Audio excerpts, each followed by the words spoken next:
already on. Okay.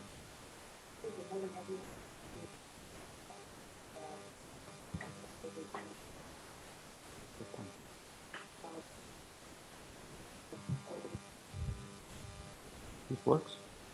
You just need a pointer, or Just whatever. You need some mechanical device. It's okay. Thanks.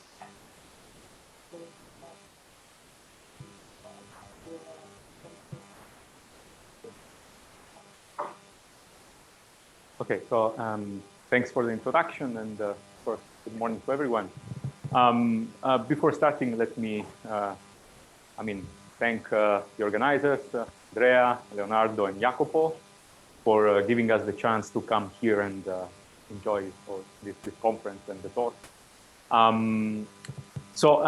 Today I want to present some results concerning this tripartite information, which is an information-motivated quantity, okay?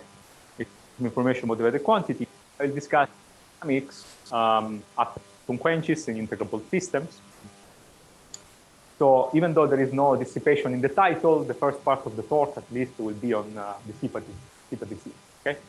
And the idea that I would like to pass is that this quantity, allows us to understand some complex entanglement patterns that you can have in both closed and open quantum inequality, right? So let me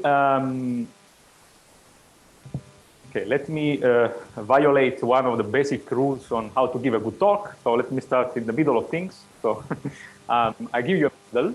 So this is my model. It's essentially a hopping Hamiltonian. You have fermionic operators. It's an infinite chain of hopping fermions. And you prepare them in an initial state, which is written here. So it's the state in which every other site is at full occupation. And then besides the unitary dynamics that you have, because you have an initial state which is not an eigenstate of the system, you have some measurements, okay? And here I choose to consider measurements of the local density, okay? And X is the local fermionic density. And then these measurements, they happen randomly. So this dW is a noise, is a random variable. And you have an evolution for the wave function of the system. So this is a wave function that, we call it quantum trajectory, right? We heard about trajectories many times yesterday, so I guess you're all familiar with it, okay? So you have some Heisenberg evolution, some unitary part, and then you have some part that is driven by the noise. And then you can look at the average density matrix. By taking the average over this trajectory, you define some density matrix, okay? And if you average this density matrix obeys this equation, which is very familiar to everyone, I believe, because it's the equation that describes dephasing, okay? So this is the Lindblad equation that describes dephasing. Now, the goal of this talk is to understand what happens to entanglement, to quantum information, if you have this combined effect of unitary and non-unitary dynamics. And here you have many choices that you can make. So one possible choice is to look at the entanglement that is encoded in the average state. Okay, you have the average density matrix. You can divide the system into two parts, construct the reduced density matrix, and calculate entanglement. If you do that, actually, there are many interesting things that you can derive from that are in this series of papers, but the message is that in that case, you get what you expect. So essentially, dissipation kills entanglement. Okay? The thing that I want to talk about today is slightly different. So I will consider the entanglement of trajectories, which became quite popular recently, and will be, I think, will appear mmany times next week. So the idea is that for each trajectory, you compute the von Neumann entropy, and then you take the average over trajectories at the end, okay? And this quantity has a different behavior as compared to the entanglement of the state. And the idea would be to try to understand what happens to this quantity in the dynamics. Of course, one idea that you have in mind is to, this is a system of free fermions, so is perhaps integrable. So you would like to apply the quasi-particle picture for entanglement spreading. This is a very simple picture. It's a hydrodynamic description of entanglement dynamics. And this description is based on the idea of quasi-particle. So essentially, you have your initial state, which is not an eigenstate. Then, as the dynamic starts, you create bell pairs, so entangled pairs of quasi-particles. And the entanglement between a subregion and the rest is due to the number of, is related to the number of pairs that are shared between your A, your subsystem, and the rest. So this picture was introduced in 2005 in conformative theory. Then it was extended in a series of papers to make it work for generic free and interacting integrable systems. And the formula is this formula here. So this formula is actually quite simple. So if you plot it, it describes some linear growth plus saturating behavior at infinite time. But the key thing about this formula is that it's somehow universal because it's based on thermodynamics. So the ingredients of this formula are all of thermodynamic origin. So this V are the velocities of the quasi-particles. This S is nothing more than the thermodynamic entropy of the generalized Gibbs ensemble that describes the steady state of the system. Okay. This formula, another thing that is important is that it holds only in a scaling limit. So you have to take time and subsystem size to infinity with the ratio of it. Now, the question is, what happens to this formula when you have monitoring, okay, or you have some dissipation? Yeah.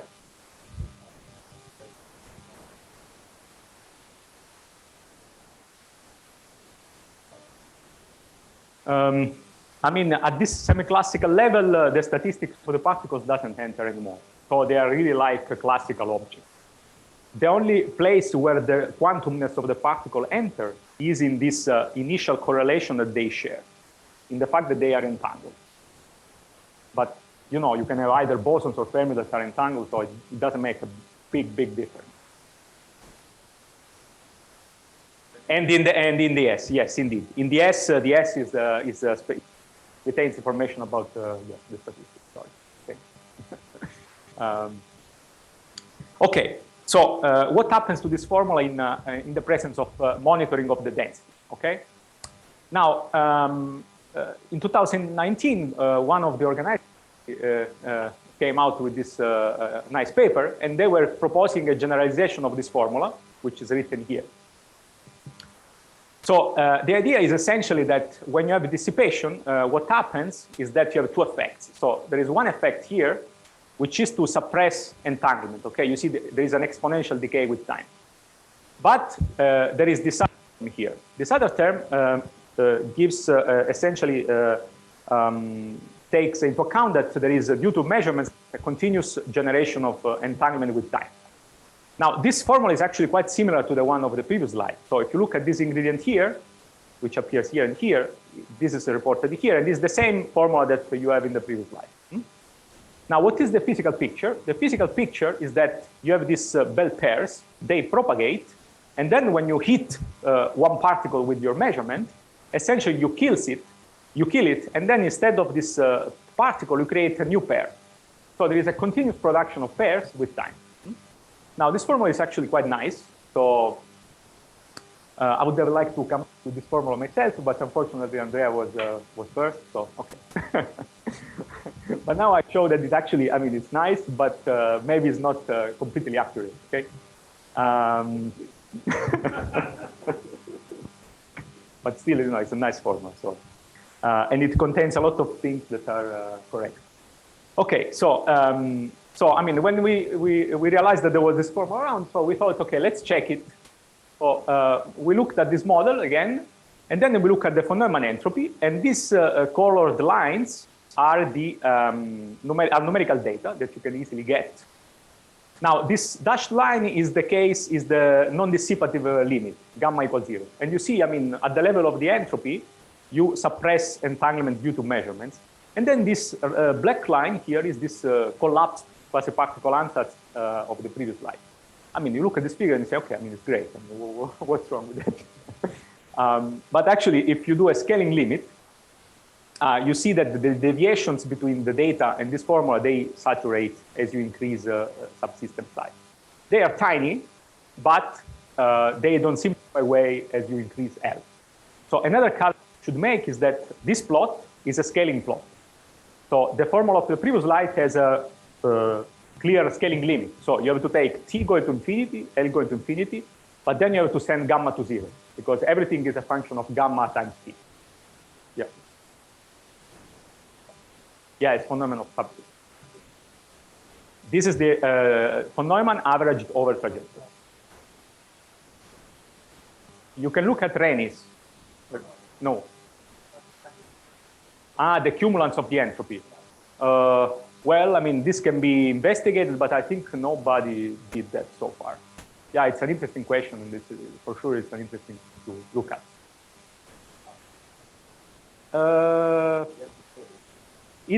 Maybe it's extensive, so yeah, maybe it's self-averaging.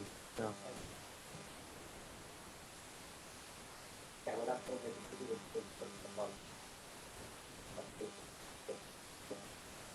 Actually, that's right. Yeah, thanks. Yeah, I mean, yeah, no, he's definitely right, because actually, yes, indeed, if you look at, it's already clear in this figure, because you see the blue line is a smaller subsystem size, and at fixed number of trajectories, you see some more deviations. But then the yellowish is a bigger system size, and you see that it has less fluctuation. So it looks like, indeed, Andre's right, that it's self-averaging. Yes.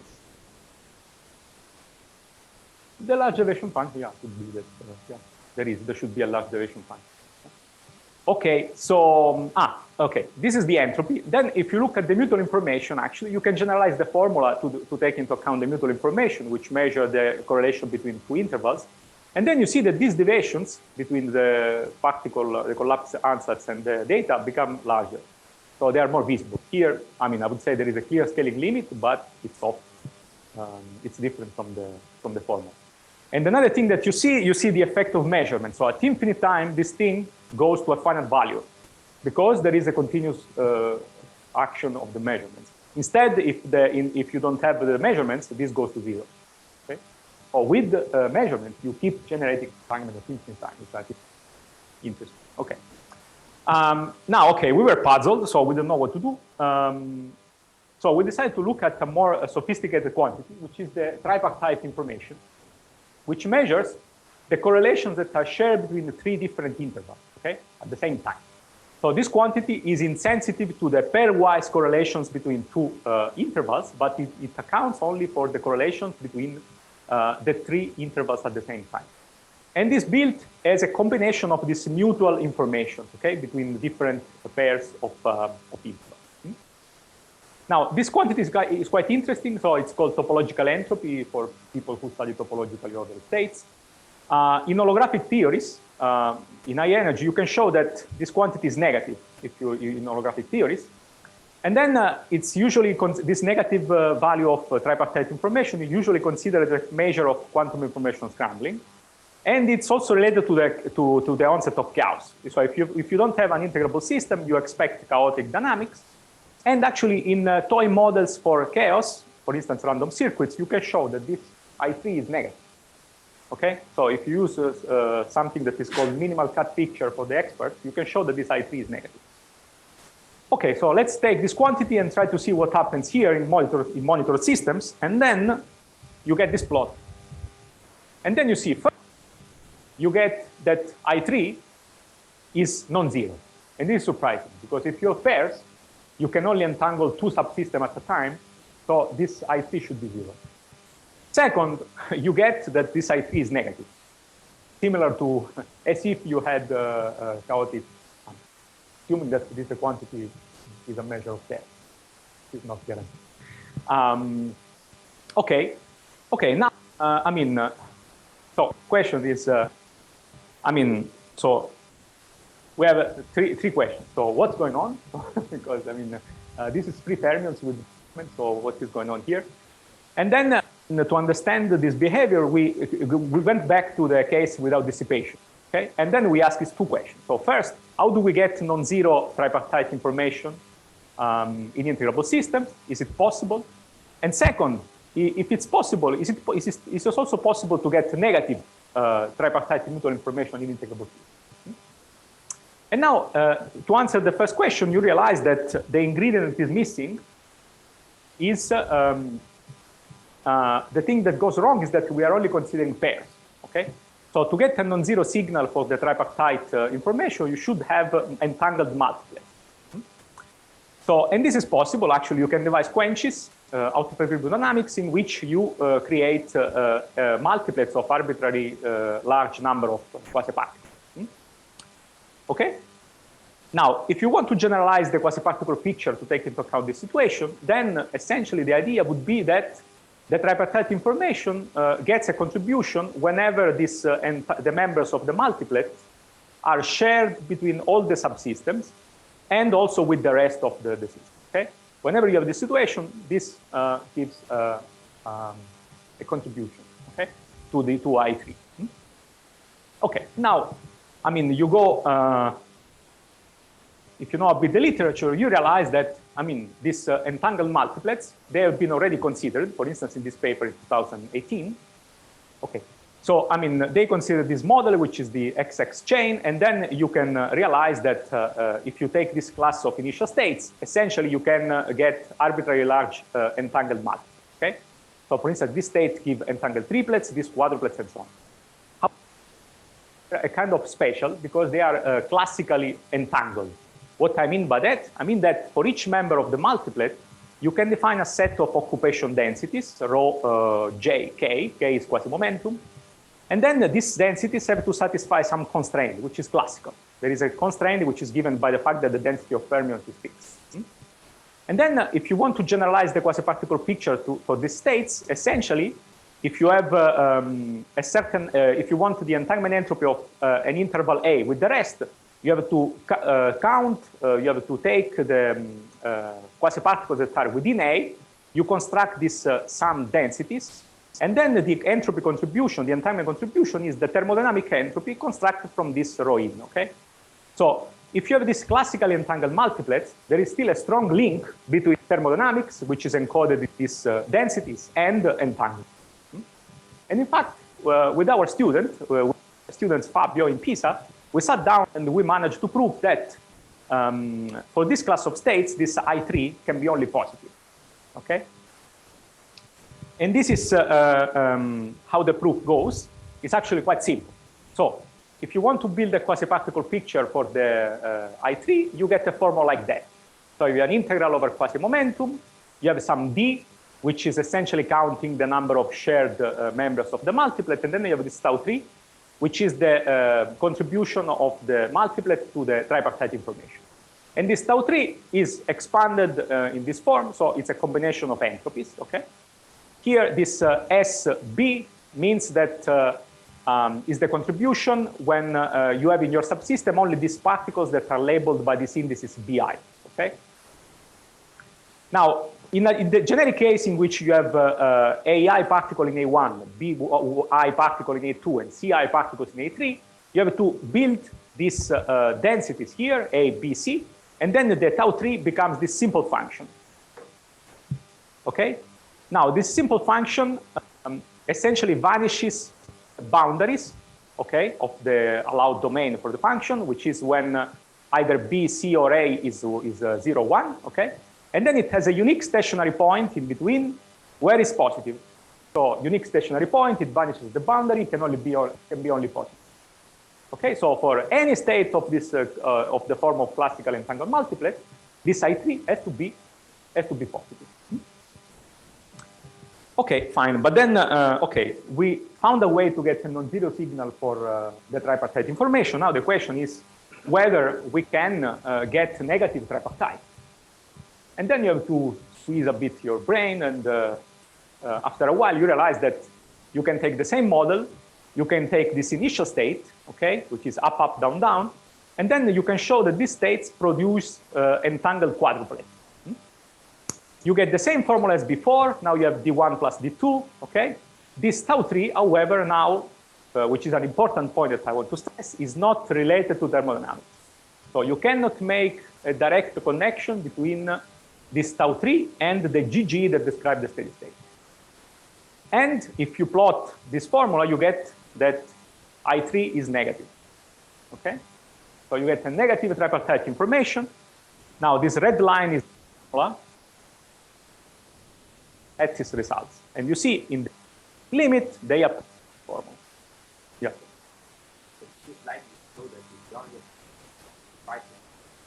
No, sorry. So if you have a triplet, it's actually 0, because with 3 particles you cannot entangle. You can entangle the. You can. The 3 particles can be shared between the 3 subsystems, but they cannot be shared with the rest. So it's 0. I can prove that, but I didn't show. So the difference is that these multiplets here, they are classically entangled, which means that actually it's more clear here that you have a root density that describes the GG. From this root density, you can extract some rho 1, rho 2, rho 3, and rho n. Okay, and the contribution to the entanglement is a Yang-Yang or thermodynamic entropy constructed from these densities here. So you take a GG, you modify it a bit, you take some, and then you build some thermodynamic entropy. In this case, you can't do that. So you have to take the Fourier transform of the 2-point fermionic correlation, which has off-diagonal terms, and there is no simple thermodynamic information. I'm almost done. Yeah.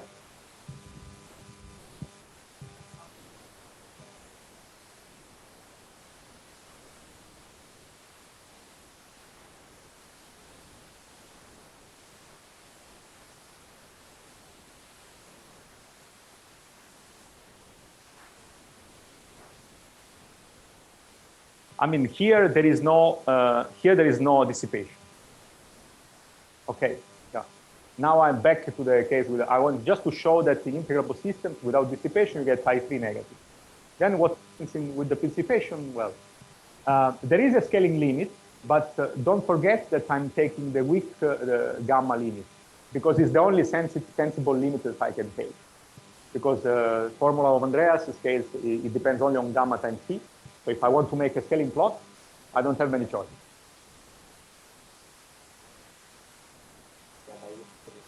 I'm scaling gamma with L. This is why you are confused. Yeah, sorry. Okay, then, I mean, this is in fact what the ingredients. So this is D1 times and D2, and this is the G of K. It's in the space of multiplet quasi-particles in the multiplet. You see it's a 4x4 matrix. It's not diagonal, so it's non-trivially correlated. You can play the same game with the, the tripartite information is simple, but then if you look at the entry, you get this mess. But it's nice to show that you can play the complex formulas. You can play the same trick with the icing. It works the same way, so I don't spend much time. And I think I go to my conclusions. So my conclusions are the following. So this tripartite is nice to identify the presence of entangled multiplets, okay? At least at the level of pre-models, you can build a quasi-particle picture for this tripartite information. Although for the cases in which you have negative tripartite, there is no direct link between entanglement and thermodynamics. And what does this tell about monitor systems? So it tells that since this I3 is negative in monitor systems, perhaps getting a quasi-particle picture might be quite hard. Okay, and with this, thank you for your attention, and sorry for being over time.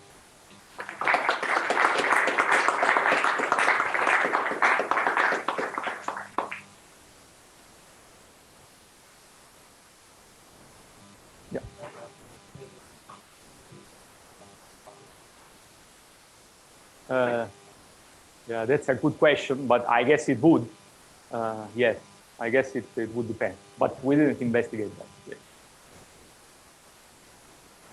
Yes, I didn't have time to show, but actually, when we started this project, I was to verify the formula of Andrea for Rayleigh entropies and negativity, and of the average. And then we had Andrea's formula gives a simple prediction for that. And this deviation that I show for Neumann are even stronger for the negativity. And for even the Rayleighs are not captured. So it's surprising short times. I don't know why. There must be a reason. But yes.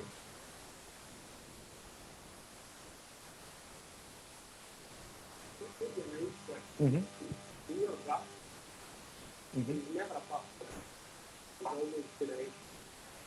Mm-hmm. For the measurement, actually project why the can it be enough that alpha 1? I think maybe this would appear if you, because you have a log row, right? And then you,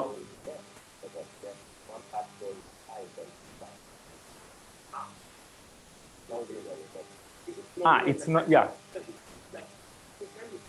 No, it's not a modification of the particles. So the number of particles, yeah. Expansion in linearity.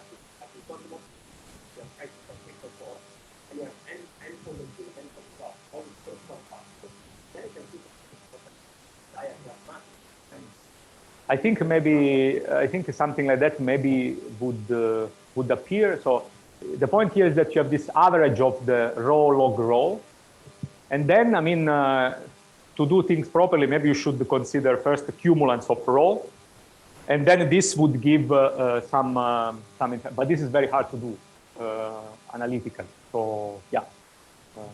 Yeah, this would certainly try to help understanding what's going on. But the reason why nobody did is that it's very hard.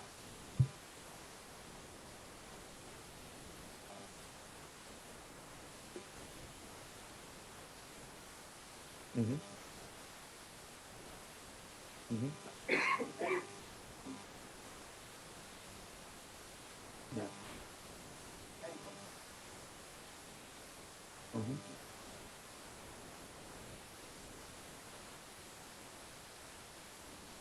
Mm-hmm. Yeah.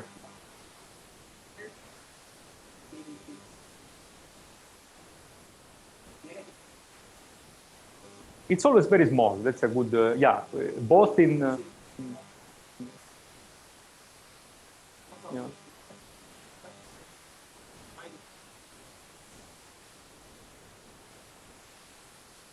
It's 0. Yeah, and in fact, I didn't have time to show. I have a hidden slide, so you can make the scaling limit, and you see that for finite L, you get some non-zero signal, but then if you extrapolate, it goes to 0 as 1 over L. Yeah, so this you can show.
Good morning. So first, I would like to thank the organizer for inviting me to this nice conference. So I would like to talk about recent work that we've been doing in our lab. And to motivate you, I've chosen to show you this picture because there is quite some controversy about some effects. And I would like to motivate you with this thing. So The controversy is about whether or not this transition, which is the Schmidt-Bulgakoff transition, can be observed in a superconducting circuit. So this was one of the first dissipative quantum phase transition that was derived theoretically. So it was derived almost at the same time by Schmidt and by Bulgakoff. And the prediction is that if one connects a superconducting tunnel junction, so a Josephson junction, to an environment with an impedance Z, then there is a phase transition when this impedance reaches the quantum of resistance for Cooper pair, which is 6 kilo ohm approximately. So below that, junctions behave like standard Josephson junction with the famous I sin phi current phase relation. And above this value, this system should be insulator, so there should be no current, and at least no current going through this circuit. So there's a lot of work. This has never been clearly observed experimentally. And recently, there's been some papers which were debated. So there was a paper by the group in Saclay writing both experimentally and theoretically that there should not be such quantum transition in Josephson junction. There was a comment, and they replied to the comment. And there was also a paper by some theorists triggered by some experimental work that could not observe this transition. And also some theorists from Grenoble commented on this work, and well, they didn't reply, actually. Let's stop there. And very recently, so 2 months ago or 1 month ago, there was a new experimental that shows indirectly that indeed this phase should happen in the church circuit. So this is there. I mean, it seems that there are some interesting questions maybe to settle. So how can we, how people try to do this experimentally? As follows. So I mean, the experimental difficulty is to obtain an impedance Z, which is large over a large frequency range from DC voltage, so 0 frequency, up to frequency on the order of a few tens of gigahertz. So let's say between 0 and 100 kilohertz, one would like an impedance, a large impedance. So to do this, one way to do it, it's not the only way, but one way that is pursued by many groups is to fabricate a high impedance microwave line, and so to replace this impedance by many modes, with using the Caldera-Leggett model to obtain a large impedance at all frequencies. And possible implementation of this high impedance line, basically, it's either one is going to use chains of Josephson junction, or to use a specific material, high inductance superconductor. So I'm not going to explain how this works, but you can believe me that there's some material where the impedance, well, the inductance, as the name suggests, is in the material. Inductance is high, then the impedance is likely to be high. And that's what we're going to use in our experiment in our state. And we have devices which look like this. So there's a wire of granular aluminum, where the impedance, or the characteristic impedance for propagation of microwave is around 5 kilo ohm. In this, or it can be a bit larger, a bit smaller. There's a junction at the end, and then this is connected to the measurement through standard low impedance lines. There's a DC bias, and we can also send microwave in and out on the device to measure microwave properties of such devices. So we're going. So the modes here of my that are going to make my Caldera-Leggett model are the modes of the standing wave modes of my line. So there's the fundamental mode, which is a quarter wavelength mode, and there's then the higher order mode. Then we can, by tuning the length of the wire, we are going to tune the spacing between the modes, which is going to be between 100 megahertz to a few gigahertz. Yes.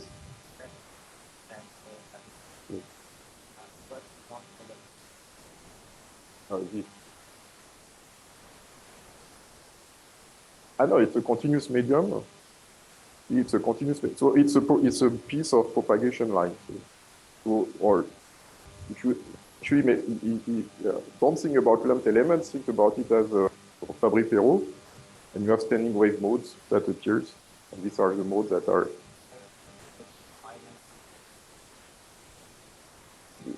you may, it's actually not very true, but people seem to agree that it's not going to be, well, if you want it. So that's why you get the high kinetic inductance. No, it's actually it's debate. Well, yeah, it's a bit. The fact that your kinetic inductance comes from the fact that the density of Cooper pair is small, so the carrier of the supercurrents there are not a lot of pairs. So you put a small current, the pair go fast, so it costs a lot of kinetic energy, and that's why you get this high kinetic inductance. If you want to say it's Josephson junction chain, well, why not? It's not actually it seems that correct at the end, but okay. Okay, and so also to have another note on the experiment, we're going to replace this junction squid. So it's basically a squid is the same as a single junction, but we can tune the Josephson coupling, so we can tune the edge, which will happen in all formula later. So we can tune the coupling between the junction and the microwave mode. So this is a nice button. Okay, so why do we expect that something happens at the quantum of resistance? So I will show you a simple picture, which is the same circuit as before, and I will only consider one mode of the environment. So we are going to look at the current, so of tunneling of charges through the junction. And if one charge Q tunnels through the junction, well, it has also to go through the rest of the circuit. And if the circuit is a single mode, so a bosonic mode, then what happens when a charge Q goes through this mode? Well, there's a translation of the charge by a value Q, and in quantum mechanics, to obtain this translation, we take the conjugate of the charge, which here is the flux, multiplied by the amount of translation, Q, and we divide by H bar. And we can rewrite this in second quantization form using the A and A dagger operator of this mode, just a displacement operator. And what's important is that the amplitude of the displacement here, lambda, is given by the charge Q times the zero fluctuation of the harmonic of the bosonic mode divided by H bar, and you get this formula. So you have to, what appears is the characteristic impedance of the mode divided by the quantum of resistance. So in normal life, if you don't do anything, if you take standard circuit, or this is just a piece of cable, or this is, if you are propagating in vacuum, characteristic impedance is smaller, so 50 ohm or 170 ohm for vacuum. So this is much lower than the quantum of resistance. So this number is small. This operator is basically the identity. You're in this regime, so you can forget about this environment. So now happens as you have learned in school, there's just one charge goes through the circuit, you can of this. What's happening is that this displacement operator translates the state of your harmonic oscillator by a small amount. So basically, initially in vacuum, you have a small translation, so it's very likely that you will remain in vacuum. And what happens is that there's no energy exchange due to the tunneling with the harmonic oscillator. But if this number is large or on the order of unity, well, this translation is going to have a sizable effect, and then the overlap state after translation can, with higher excited, can have a large overlap. So it's very likely. So this not exchanging energy becomes unlikely because exponentially down with this number, and it's more likely to have inelastic tunneling, and the matrix element that appears will be the Franck-Condon condition, which are the overlap of your initial state displaced and with the other state. So that's why we expect that something happens when lambda is large. Okay, so now you have to, so we're going to apply this to the tunneling of Cooper. So if we're in the low characteristic impedance regime, so we have what we learned in school, that there's a supercurrent that appears at zero bias, so Cooper pair tunnels at vanishingly small bias. This is the standard Josephson supercurrent. If the impedance is large, we can have these inelastic processes. So for example, when the bias voltage is such that the energy of the pair 2E is equal to the energy of one photon in the mode, then we can have this process. We start with a condensate. the pair tunnels and emits a photon in the resonator. So we pump from by one Fock state more in the Fock state number is increased by 1 in the resonator. You can also have 2 photon processes and so on. And you see that, I mean, so you can write the Hamiltonian of the system as such, it's the Hamiltonian of the mode, and there's this cosine phi, which comes from the Josephson term, which is makes the bosonic displacement. Well, this is one quadrature of my bosonic mode. See, you have a nonlinear Josephson. And it becomes more and more nonlinear if this lambda is large. So we can expand this, keep only the 2 photon terms, and you will get, or the 1 photon term, and so on. So you can have all possible nonlinear pumps in this system. Okay, and now if we move to the multi-mode version, which is what we're interested in, where it's basically the same, there are more modes, and then we're going to have resonances every time, which I'm going to call the Josephson frequency, is a multiple, is a sum of a multiple of the possible photons that I can put in my system. So in particular, if I forces and if EJ is small, so if this processes is not too strong, then when I look at my IV characteristic of the junction, I will see 3 peaks, which correspond to the processes where I can put 1 photon in one mode, 2 photons in the first mode. And there will be processes where I can put 1 photon in the first omega-1 mode, and so on, and I can combine also processes with 2 modes. But the peaks will be well separated if this is small enough compared, or if I have high enough losses. So, yes.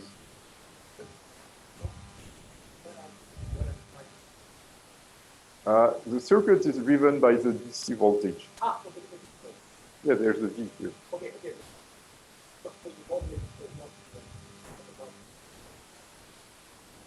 No, I mean it's yeah, the Cooper pair. Okay. No, I'm not making. I mean, this is DC voltage. Yeah, that's the whole thing. So your pair tunnels and relaxes its energy in 1 photon of the mode. There is no AC excitation in this circuit. And this is possible when this lambda here is large enough. This is inelastic phenomenon. Yes, for example. These 2EV is omega J. So it's like, I mean, AC Josephson, you put a DC voltage, it generates microwave. So basically, it's the same.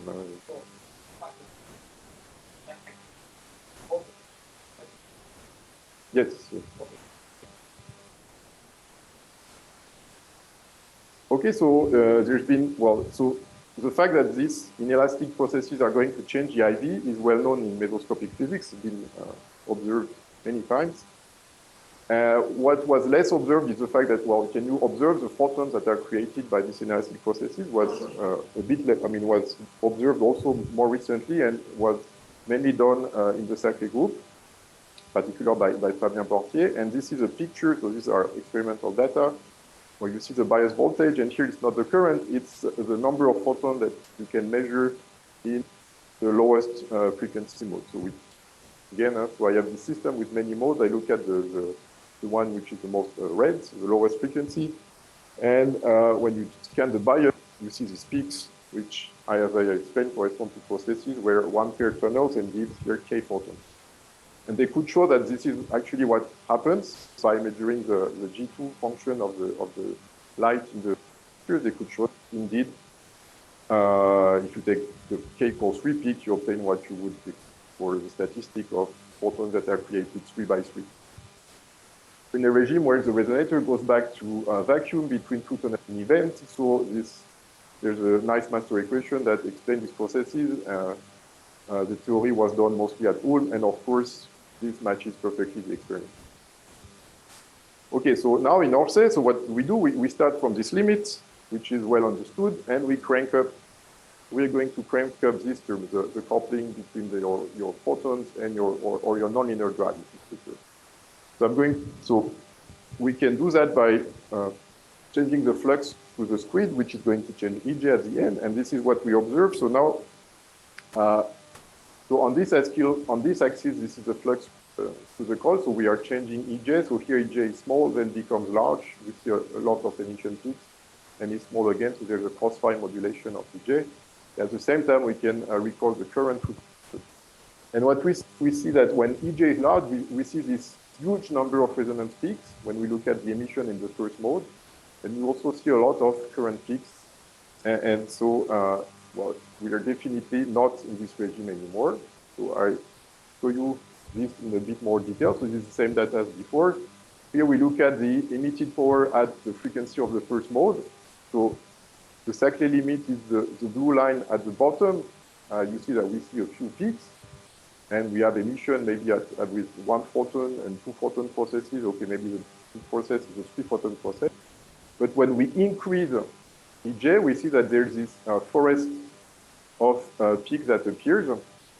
And this definitely means that we have many body processes that are going on in the system, involving the one Cooper pair is transformed into a bunch of photons in many modes.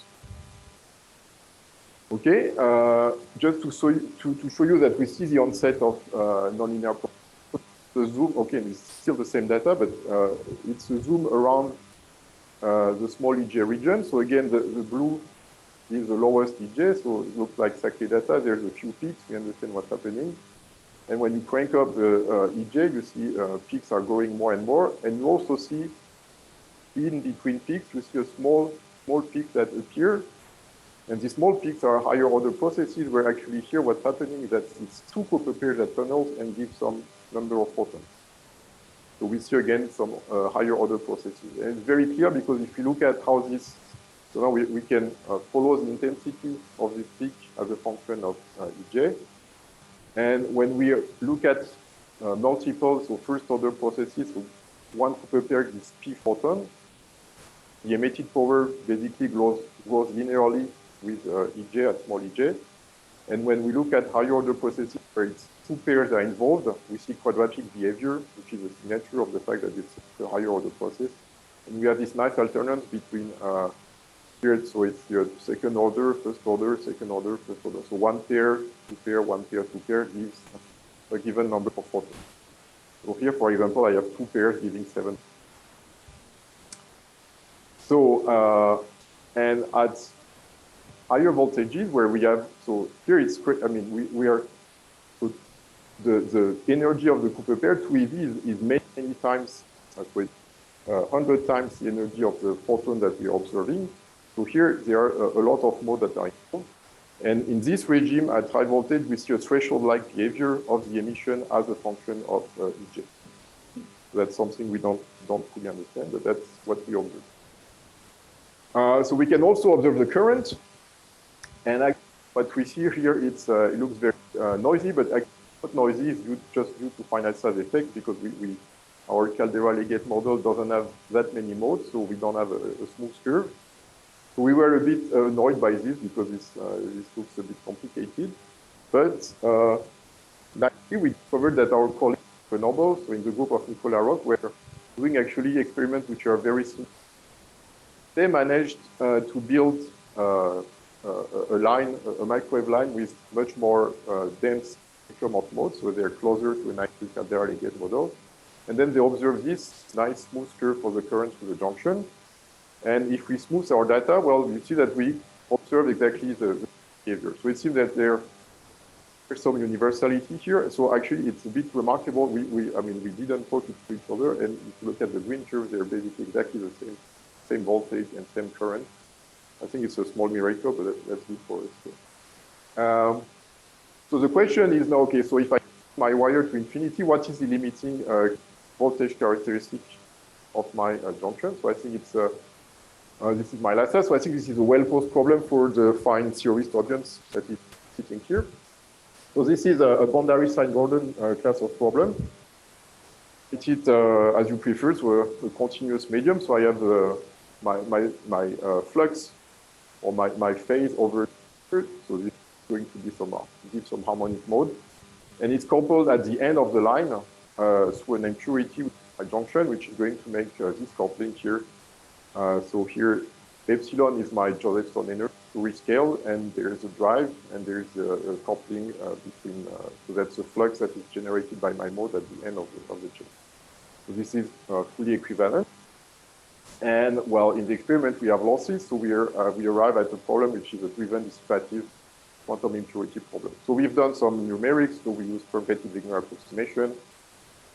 Well, taking the large L limit, I think you can end up with an integral differential equation, which well, is not a big help. So but I would be very happy to discuss with people in the audience. If you think you have a good idea to tackle this problem, I would be very happy to talk to you.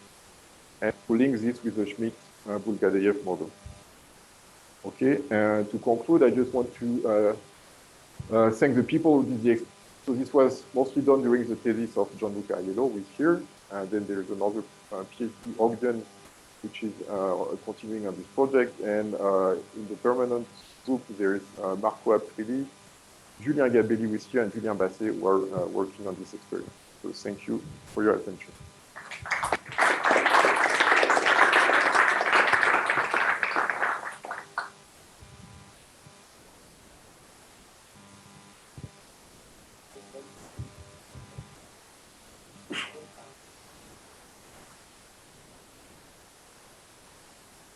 Multi-omic.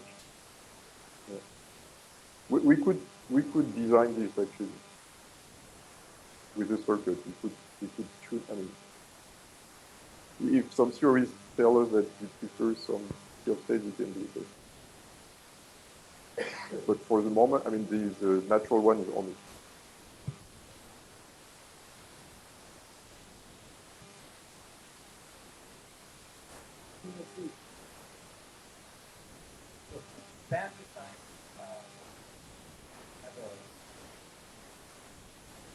Yes.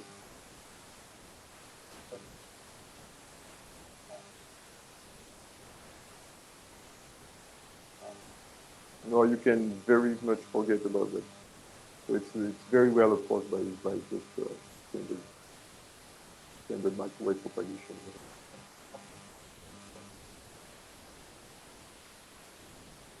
Yeah, it's very weak compared to the one given by the junction. It's completely negative.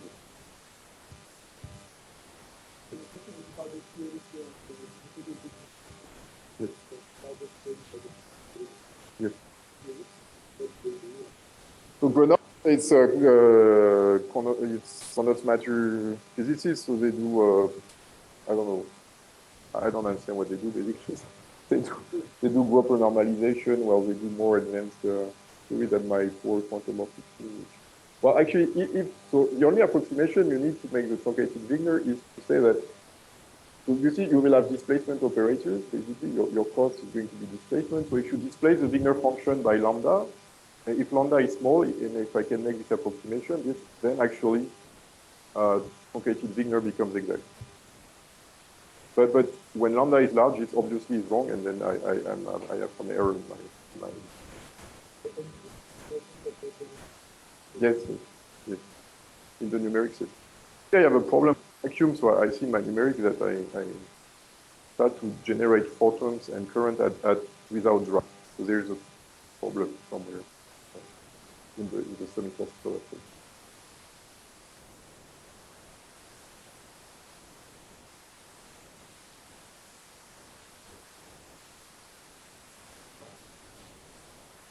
Yes, yes, exactly. Yes.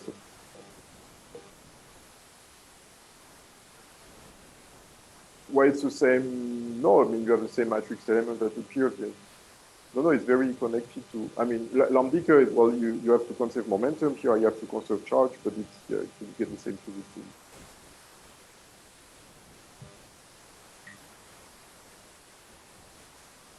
Yeah. Yes.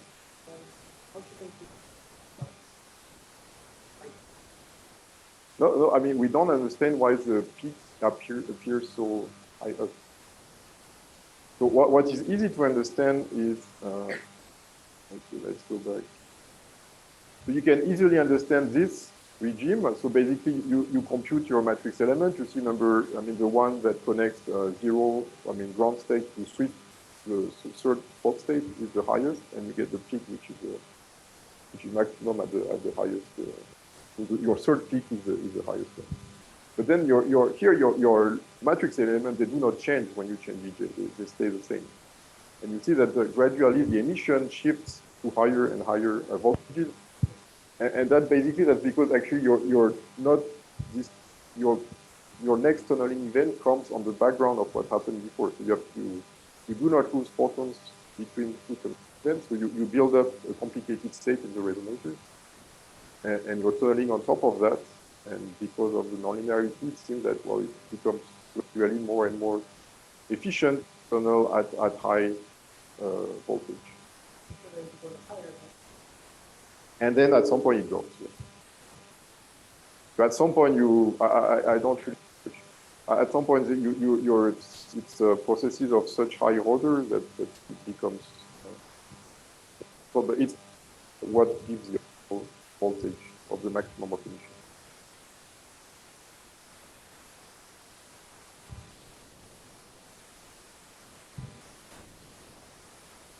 Yes.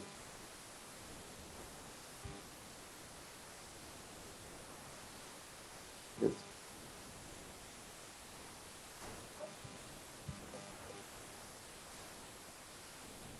I want to get the Fokker-Planck equation, otherwise I cannot do much.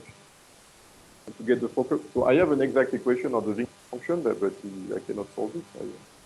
To solve it, it has to be Fokker-Planck form. And to get the Fokker-Planck, I need this approximation, and then my equation on the Wigner is a Fokker-Planck, so I can do stochastic trajectory.